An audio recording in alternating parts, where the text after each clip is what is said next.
Hi, Tony Blauer here. Excited to talk to you guys and get invited on the marshalinfo.com site. Did some stuff with you guys before, but the amazing thing about technology is now we can talk and interact. Get a lot of questions on what is the origin of the spear system, and it's kind of an interesting story. 1988, we were doing a drill called the sucker punch drill, and I had one of my assistants, who was an excellent boxer, stand there. He had 16-ounce gloves on, and I said, listen, we do all this sparring, and we do this, the panic attack series, we do this force-on-force stuff, and I said, why don't we do like a scenario where you just start talking, whatever you're talking about, I'll jump in there, so it'll be like an acting class, but at any point you want, you can punch me. So it seemed like a good idea at the time, and I got the crap punched out of me. And we videotaped the whole thing, and what I noticed, this is back in 1988, and watching it, studying it, I'm studying the videotape with an ice pack, and my lips fat and bleeding inside, and kind of a bizarre thing to do, but in the interest of science, we do these weird experiments. And I noticed that whenever I was doing any complex motor skill, and complex motor skill is when you learn a skill set, your brain develops a synaptic link, the kinetic chain. I will do this, my body will move like this.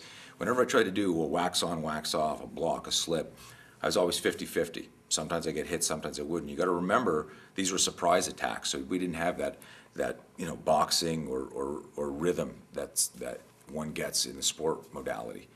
So we'd be talking, and he'd say, hey, did you see that guy there? And I go, which guy over there? And boom, shot would come in.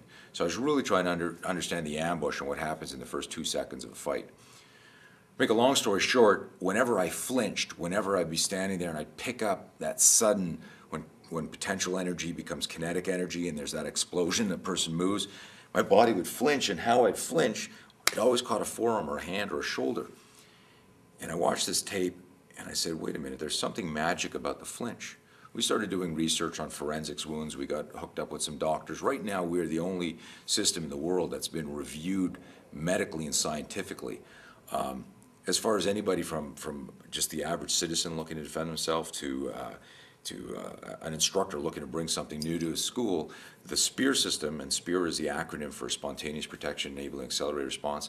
The SPEAR is a bridge to your next move. The most dangerous moment for everybody, myself and you, is an ambush, a sudden attack that comes out of nowhere. And research shows over and over again that in an ambush, your body has a physiological response first. That's to push away danger, to cover your head, to turn. Pro fighters do it when their rhythm is broken in a severe way, even in a mixed martial art or boxing or kickboxing match. And you'll notice it as you start studying it.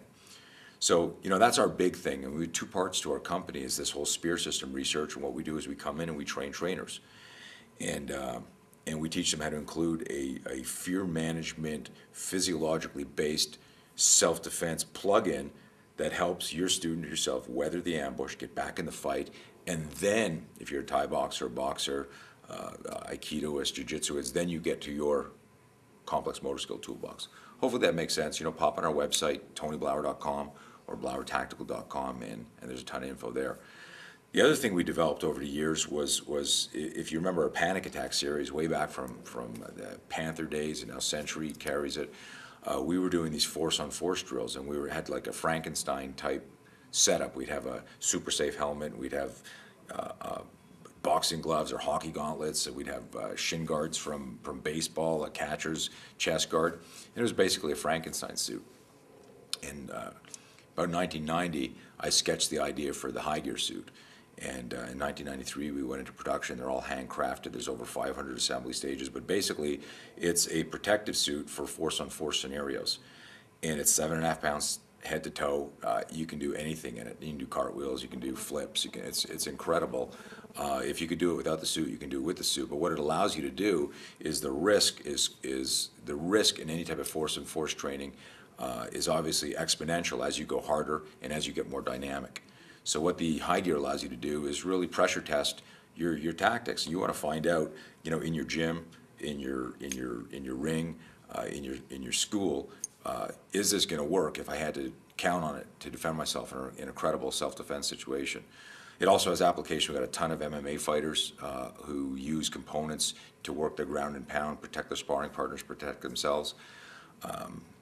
It's pretty neat. Check that out too. We've got a 1-minute in-action clip on our website, and the gear's really, really doing strong. Those are the two big things, the high gear and the spear system.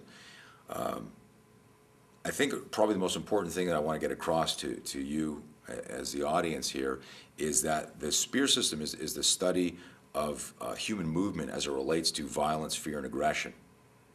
And that unites all of us. So you might be a great kicker, and this person over here is a great striker, and this person here loves, to grapple, and everybody gravitates to systems that resonate with their personalities. But what unites everybody around the world is physiology. And like we tell people in Spear System, physiology first. And we're looking at classical and operant conditioning modalities to train people how to convert the flinch, to use that kinetic energy. And it's something that kids can use, that women can use, soldiers, cops, everybody. I mean, we teach, we've got a mobile training team that teaches all over the world. So anybody can do it. It's non-invasive. It doesn't take anything away from what other systems you're practicing. It's helping you get to the system. And the litmus test for everything is put the gear on and do it. Only a pro fighter, only somebody serious interested in the kickboxing, boxing, and MMA as a professional needs to do force-on-force drills without gear.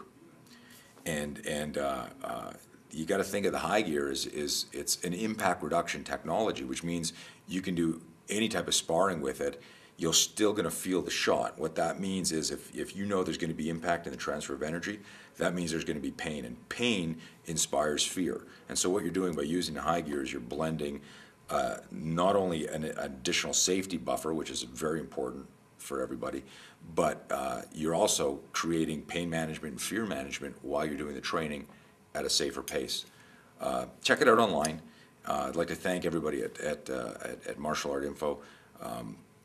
You guys are great service promoting martial artists from all different styles and cultures, and I think that's what we need to get back into. Is the future of martial arts is understanding that from a self-defense perspective, the bad guy is the opponent in the street, nobody in the arts. We can all learn something from each other, and I'd like to see that.